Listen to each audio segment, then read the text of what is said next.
Hi, I'm Juanita Stein, and welcome to the Blues Kitchen.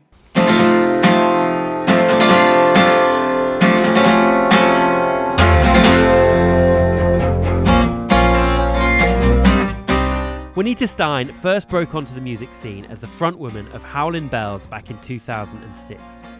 We catch up in the middle of a European tour to discuss her new album, Until the Lights Fade, scheduled for release on 31st of August of this year.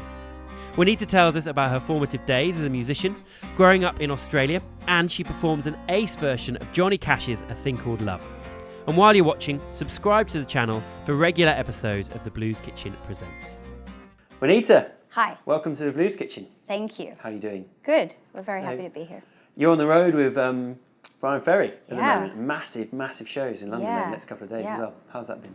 It's good. We're nearing the end. We've got two more, two in London, and then we're done. That's it, yeah.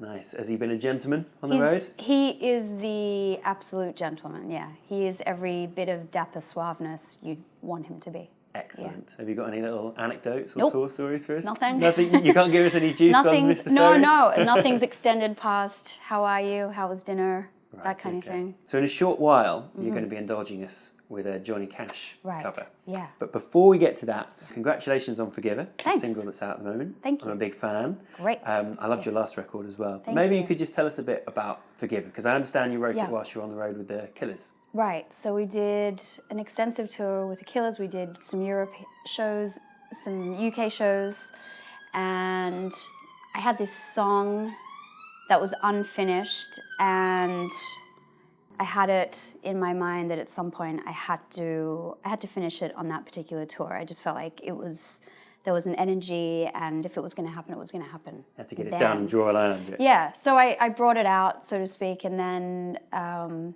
through a series of conversations, it ended up getting to Brandon, who really liked it. And we sat on the tour bus one night and finished it, and it was very quick. And then me and the guys spent every spare moment we had recording the song whenever we could. So you actually cut the track on the road as well? Yeah. So you really managed to kind of fulfill your expectation of yourself to not just finish writing, but actually finished recording. Yeah, because they have a mobile studio they travel with, so they've got, in case they have any ideas and record demos and whatnot. So there's this studio just there, and we finished this song, and me and the band are jamming it in the dressing room or on stage. So I just kind of felt like if it wasn't going to happen then, it was never going to happen. And I'd already finished the second record. Yeah. So I was like, if I'm going to quickly sneak this on, it needs to happen now. Got to get it done. Yeah. Maybe you could tell us a bit about the characters in that tune as well. I'm quite interested in the female character in particular. Right. I mean, I suppose I tend to be drawn to writing about female characters a lot.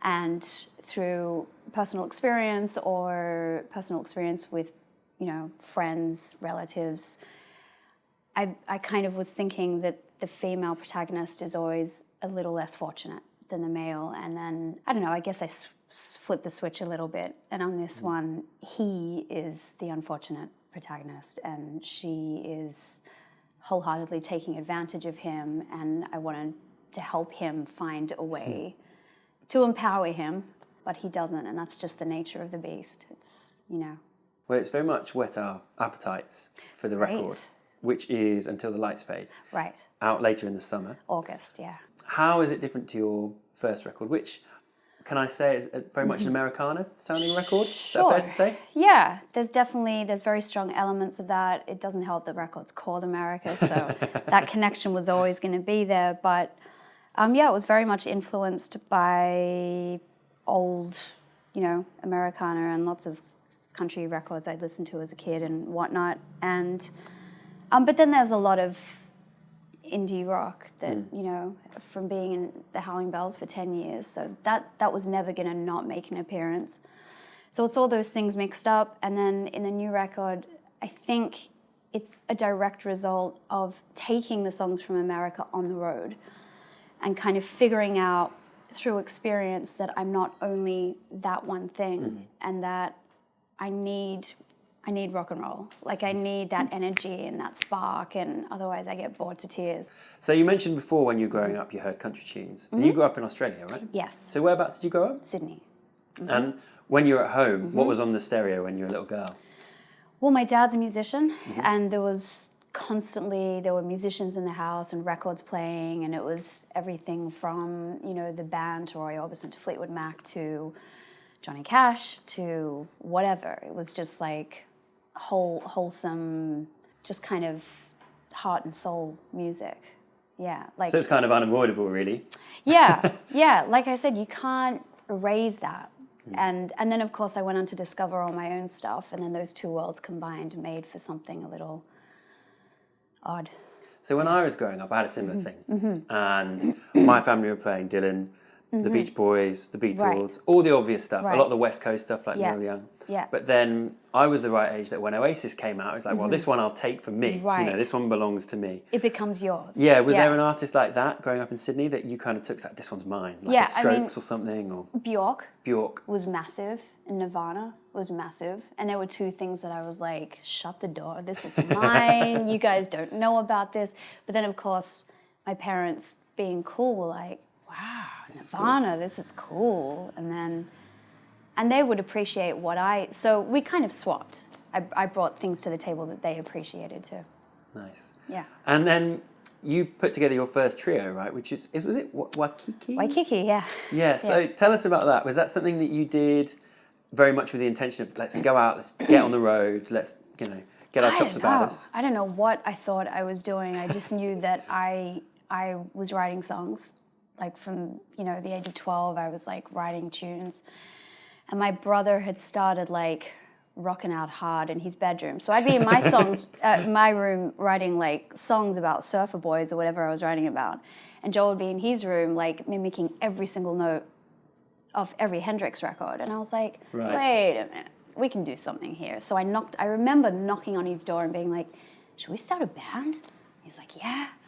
And then I don't know why we called it Waikiki, but we did. There was always this surf element because we grew up near the beach, and so we went with that, and we added a drummer, and obviously that then morphs into Howling Bells. Right. So we were playing, and it was very indie pop, and there was like something like, I guess, brewing inside of me, and we had played this festival called Splendor in the Grass in Byron Bay in Australia, and we'd played our set, and I'm like, halfway through one of the songs, and in my head I'm like, I need more than this, because it was verging on too sweet at times. And then two bands after us, Black Rebel Motorcycle Club, Get Up, and it was like something had fallen from the heavens, and they were shrouded in darkness and light and smoke. And I remember sitting side of the stage being like, I gotta change,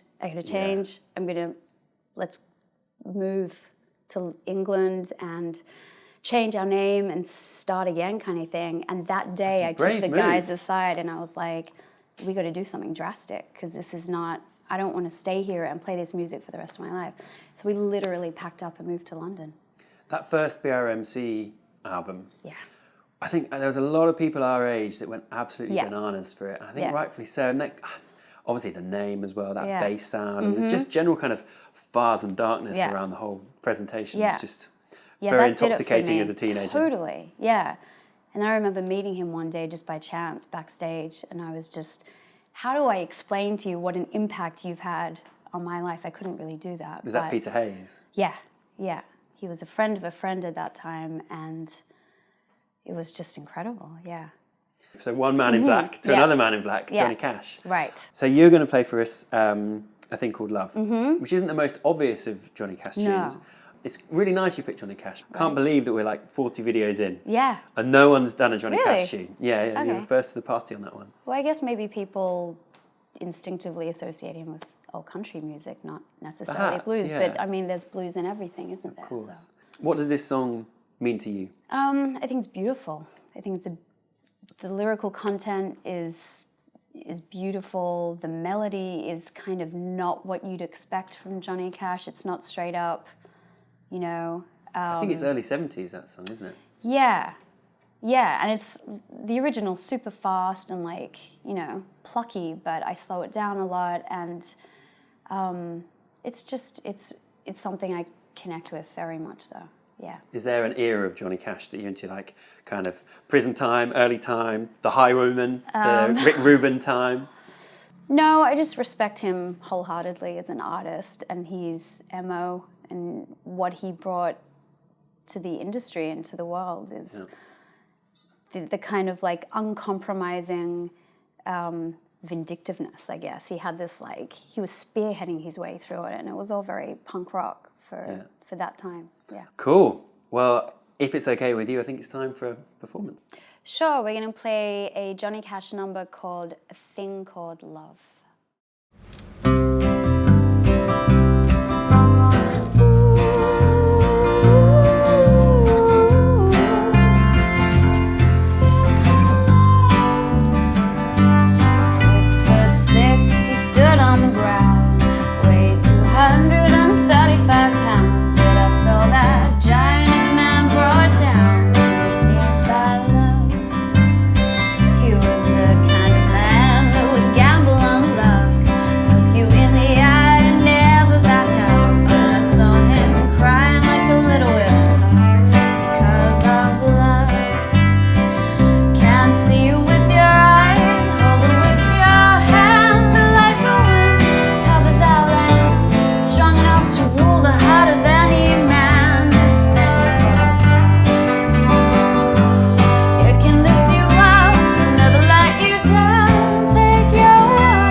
Subscribe to The Blues Kitchen for live performances and interviews with the hottest blues, soul, country and roots musicians in the world today.